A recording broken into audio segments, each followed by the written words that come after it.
একদিকে কাস্পিয়ান সাগর আর অন্যদিকে ককেশাস পর্বতমালা, তার মাঝখানে অপূর্ব সুন্দর এক দেশ। অপার প্রাকৃতিক সৌন্দর্য যেমন আছে, আছে মানুষের তৈরি নান্দনিক সব স্থাপনা।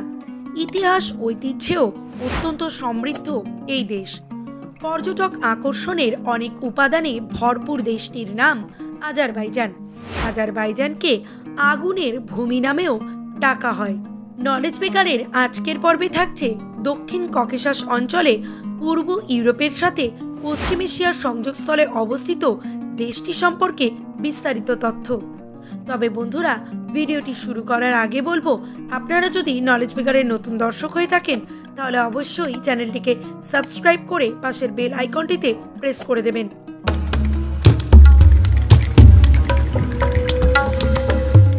আজারবাইজানের উত্তরে রাশিয়া, পূর্বে কাস্পিয়ান সাগর, দক্ষিণে ইরান, পশ্চিমে আর্মেনিয়া এবং উত্তর পশ্চিমে জর্জিয়া। আর্মেনিয়ার পর্বতের একটি সরু সারি নাকশিভান ও আজারবাইজানকে পৃথক করেছে। কাস্পিয়ান সাগরে অবস্থিত অনেকগুলি দ্বীপও আজারবাইজানের অন্তর্ভুক্ত। দেশটিতে মূলত শিয়া মুসলিম ধর্মাবলম্বী জাতির লোকেদের বসবাস, আছে তুর্কি জাতির লোকেরাও। কাস্পিয়ান সাগর তীরে অবস্থিত বন্দর নগরী বাকু দেশটির রাজধানী ও বৃহত্তম শহর। প্রস্তর যুগ থেকেই আজারবাইজানে মানব বসতির প্রমাণ পাওয়া যায়। মধ্যযুগে দেশটির নিয়ন্ত্রণ অনেকবারই হাত বদল হয়েছে। আব্বাসীয় উমাইয়ারা যেমন শাসন করেছে, তেমনি সাসানি বাইজেন্টাইনদের দখলেও ছিল এই দেশটি। ওসমানীয়রাও শাসন করেছে অনেকদিন, তবে সবচেয়ে বেশি সময় ছিল রুশ ও পারস্য সাম্রাজ্যের সাথে। আজারবাইজান কেমন দেশ সেটি জানতে হলে আগে এর মানুষদের সম্পর্কে ধারণা নিতে হবে। বিশ্বের প্রথম মুসলিম সংখ্যাগরিষ্ঠ সেকুলার রাষ্ট্র হিসেবে আত্মপ্রকাশ করে দেশটি। আজারবাইজানের জনসংখ্যার বড় একটি অংশ হল শিয়া মুসলিম। মুসলিমদের 15%ই সুন্নি। জাতিগত আজেরি এবং তুর্কিদের পাশাপাশি দেশটিতে বসবাস করে কিছু আর্মেনীয় জাতির লোকেরা। আজারবাইজানের অর্থনীতির প্রধান চালিকা শক্তি হল খনিজ সম্পদ। 2/3 ভূখণ্ড প্রাকৃতিক সম্পদে পরিপূর্ণ। প্রচুর তেল উৎপাদন করে আজারবাইজান। দেশটির বিভিন্ন জায়গায় চোখে পড়বে তেলের পাইপলাইন। 1994 সালে পশ্চিমা 13টি তেল কোম্পানির সাথে চুক্তি করে আজারবাইজান সরকার, যেটি দেশটির তেল শিল্পে বিপ্লব সৃষ্টি করে। এছাড়াও ককেশাস পার্বত্য অঞ্চলে রয়েছে সোনা, রূপা, লোহা, তামা, টাইটেনিয়াম এবং ক্লোরিয়াম সহ আরও অনেকগুলি প্রাকৃতিক সম্পদের খনি। এছাড়াও মধ্য অঞ্চলের বিস্তীর্ণ সমভূমি ও কাস্পিয়ান উপকূলীয় এলাকার কৃষি দেশটির অর্থনীতিতে গুরুত্বপূর্ণ ভূমিকা গ্রহণ করে। কাস্পিয়ান সাগরের মৎস্য সম্পদও অর্থনীতিতে বড় অবদান রাখে। এছাড়াও আরও যেটি অর্থনৈতিক ক্ষেত্রে বড় ভূমিকা রয়েছে সেটি হলো পর্যটন শিল্পের। গত শতাব্দীর 80-র দশকেই প্রায় জনপ্রিয় পর্যটন স্পট হিসেবে পরিচিতি পায় আজারবাইজান। আজারবাইজানে পর্যটক আকর্ষণের মূল কেন্দ্রবিন্দু হল রাজধানী বাকু। কাস্পিয়ান সাগর পাড়ের বিশাল এই নগরীতে প্রতি বছর পা পড়ে কয়েক লাখ বিদেশি পর্যটকদের মনোরঞ্জনের জন্য নানান আয়োজনও রয়েছে এখানে।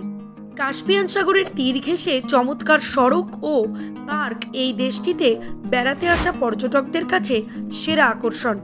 কাস্পিয়ান সাগরের নীল জলরাশি সৌন্দর্য উপভোগ করা পর্যটকদের কাছে যেন সবথেকে বড় উপভোগ্য।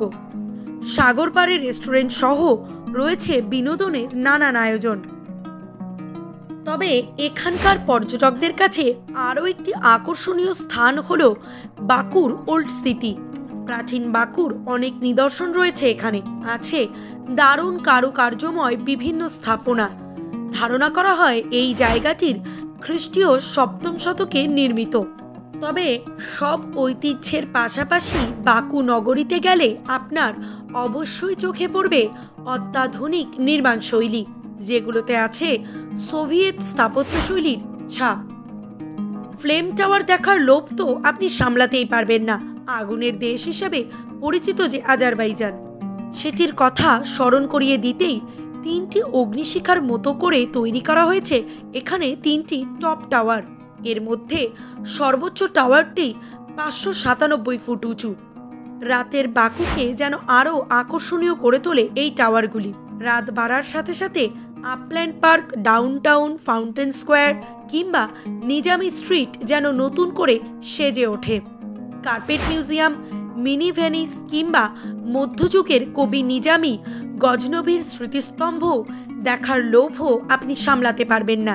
দেশের সবথেকে একটি উল্লেখযোগ্য বিষয় হল এখানকার অ্যাপসরন উপদ্বীপের একটি এলাকায় 10 মিটার জায়গা জুড়ে অবিরামভাবে জ্বলছে আগুন। কয়েক হাজার বছর আগে থেকেই এই আগুন নাকি জ্বলে চলেছে। বৃষ্টি, ঝড় কোনো কিছুই যেন নেভাতে পারে না এই আগুনকে। এক সময় আজারবাইজানের বিভিন্ন জায়গায় এমনভাবে আগুন জ্বলতে দেখা যেত, যে কারণে দেশটির পরিচিতি পেয়েছে আগুনের ভূমি হিসেবে। হয়তো ভূগর্ভস্থ গ্যাসের মজুদের কারণেই এই আগুনের উপস্থিতি। বর্তমান হিসাব অনুযায়ী দেখা গেছে প্রতি বছর এখানে গড়ে অন্ততপক্ষে 25,000 পর্যটক ভ্রমণে আসেন। আজারবাইজানের অন্যতম আরও একটি সুন্দর নগরী হল গাবালা।